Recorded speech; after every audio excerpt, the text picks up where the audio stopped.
गांव में एक घर में आग लग गई और सभी लोग उस आग को बुझाने लगे। उस घर में एक चिड़िया का घोंसला भी था।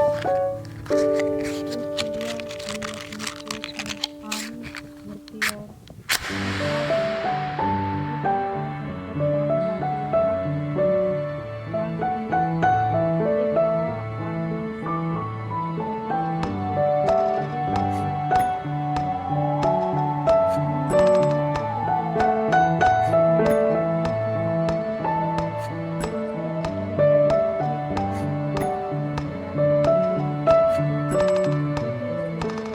लंबी की है, लेकिन इसे पूरा करने के लिए मैं आपको कुछ उपाय बताती हूँ। एक बार एक गांव में कहानी कहते थे कि एक बुजुर्ग बूढ़ी गांव में घूमने जाते और रात का तमाशा देखना बहुत ही पसंद करते। कुछ दिन वह भी लोगों से